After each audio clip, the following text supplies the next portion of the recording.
The name Piero Dusio, the founder of Cisitalia, doesn't ring many bells these days. Even in Italy, he's largely forgotten.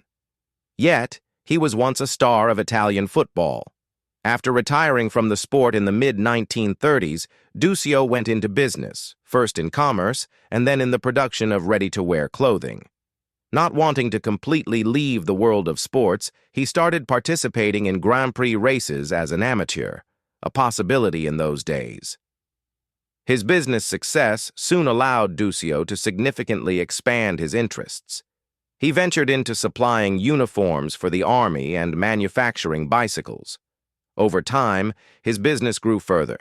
He got involved in banking, hotels, and the production of sports equipment. All of this came together under the name Italian Consortium of Sporting Goods Manufacturers, or Cisitalia for short. In 1944, Dusio realized that the war was coming to an end, and consequently, military orders would drastically decrease. He needed to find a new line of business that could capture the attention of the public and investors in Italy. The solution, as was often the case in his life, was unexpected: creating a racing car. In his view, this was the best answer to all questions, and it also aligned with his own passion. Having no prior experience in car manufacturing, Dusio negotiated with Fiat, and the company's management agreed to lend him their leading designer, the great Dante Giacosa. The condition was that Giacosa would only work on the Cisitalia project in his spare time, after 5 in the evening and on weekends. This is how, in a relaxed atmosphere, the single-seater racing car was created, initially designated as the 201 and later renamed the D46. Work on it had begun much earlier, but due to wartime restrictions, they had to use a 4-cylinder engine and other components from Fiat. The car's main advantage was its space-frame chassis, welded from light and strong thin-walled chrome molybdenum tubes, which were readily available at Dusio's bicycle factory. His associate Giacosa already had experience creating similar structures, as he had worked for some time in Fiat's aviation division.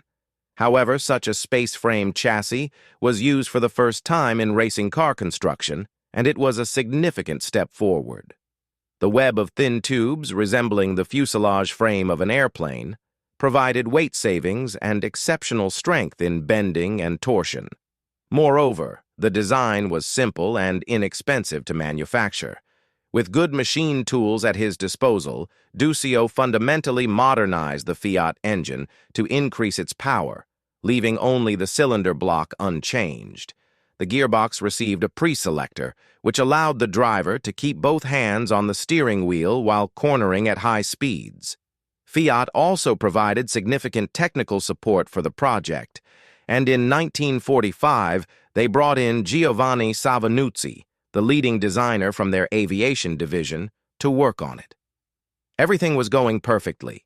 The newly completed D46 won the first post-war circuit race.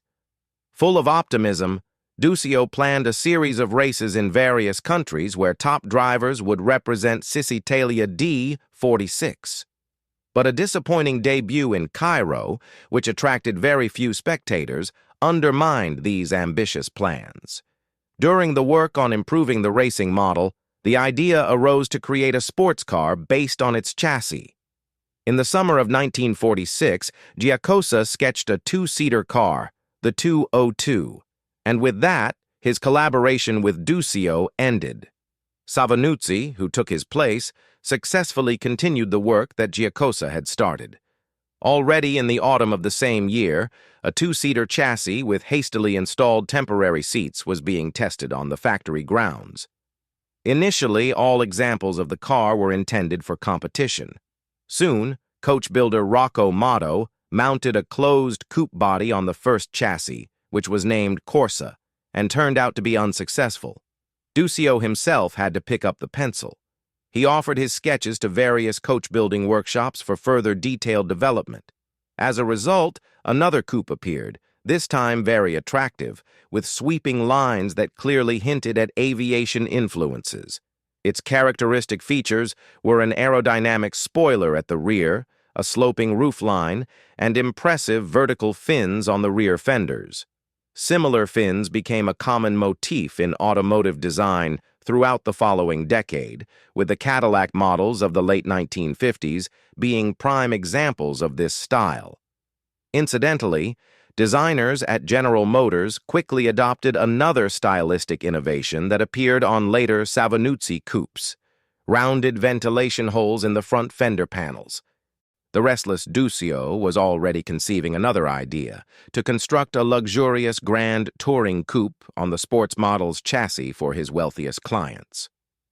"I want a car as wide as my Buick," he told Savanuzzi, "as low as a racing car, as comfortable as a Rolls-Royce, and as light as the D46. A model meeting these seemingly contradictory requirements was achieved largely thanks to the successful chassis design, which allowed the main components to be placed unusually low. This was a crucial starting point for a successful body design. Coupe and Spider versions were planned.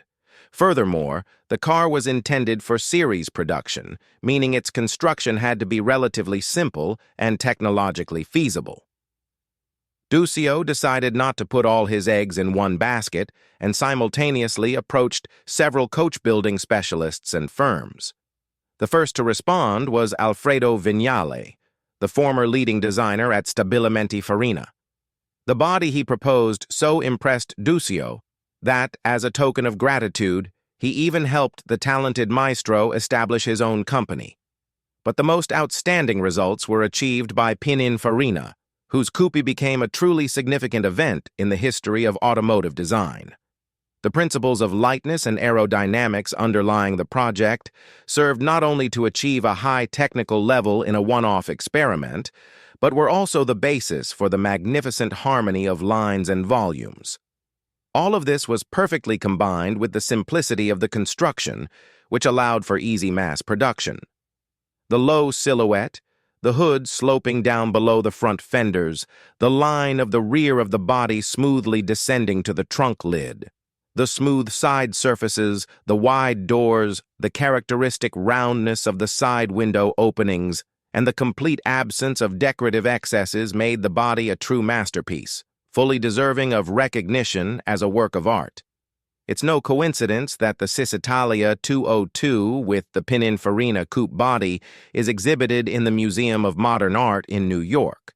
The majority of the Cisitalia 202 coupes were produced by Pininfarina. All cars, with the exception of 2 prototypes, were fitted with bodies made of a special aluminum alloy called ethereal paper. In total, around 160 examples were produced, about 100 of them in 1948, with the rest gradually assembled over the following 2 years due to emerging financial problems. Initially, the 202 was produced in Sport and Sport Special versions with 4-cylinder, 1,089 cubic centimeter engines producing 50 and 60 horsepower respectively. Soon, both versions merged into a common 55 horsepower Grand Sport modification. The chassis design, with the exception of the space frame, was quite traditional. A dry, single-disc clutch and a 4-speed gearbox in unit with the engine, a drive shaft to the rear wheels, independent front suspension with a transverse leaf spring and shock absorbers, and a rear suspension with longitudinal leaf springs and 2 pairs of telescopic shock absorbers. The brakes were hydraulic drums. This model cost around 4 million lire.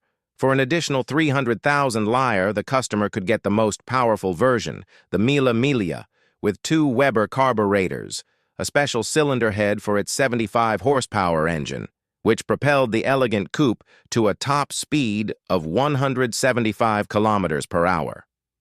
In the USA, the Cisitalia cost an astounding $6,800 at the time, which was twice the price of a luxurious Cadillac Coupe Series 62. However, this didn't stop dealer Max Hoffman from selling several dozen examples of this remarkable car. Henry Ford himself acquired at least 2 of them. Despite its relatively small engine displacement, the car performed well in the Mille Miglia road races in 1947. Official homologation of the car for participation in international GT category competitions followed only in 1950, when the Ruccelli brothers and Giulio Musinelli shone in the Italian National GT Championship, repeating their success the following year as well. And what about our hero Dusio? He was ready for new achievements. The leading driver of the factory team, Piero Dusio, easily convinced the boss of the need to win Grand Prix races. Circumstances were favorable, and it's hard to say now what new heights they might have reached by gradually improving the design elements. And then Savanuzzi proposed to overtake all competitors in one powerful and swift move by hiring German engineers whose cars had proven their undeniable superiority on the racing circuits, even in the last pre-war years. Obsessed with new ideas and always striving to be first everywhere, Dusio paid the entire profit he had made in the few post-war years, 1,000,000 French francs, as ransom for Ferdinand Porsche, who was sitting in a French prison as a war criminal. Immediately starting work, the Austrian proposed a completely fantastic, but as it turned out, stillborn project for a racing car that was far ahead of its time. Excessive and unjustified expenses led to Dusio's bankruptcy in 1949. Carlo Abarth, the manager of the Cisitalia factory racing team, took advantage of the situation to start his own business. His partner became Rudolf Hruschka, Porsche's representative in Italy, and Porsche himself, having safely returned to Austria, began working with his son Ferry on a car project based on the same principle as Dusio's cars, the widespread use of mass-produced components in creating a sports model with ultra-high performance characteristics. And so, based on Volkswagen components, the immortal Porsche 356 was born. Piero Dusio's ambitious project under the name Cisitalia came to an untimely end. But everything in this world is interconnected. Life is reborn in the place of old ruins, and who knows if Vignale, Abarth, and even Porsche could have come to be in the late 40s without the appearance of that small, charming car, the Cisitalia 202.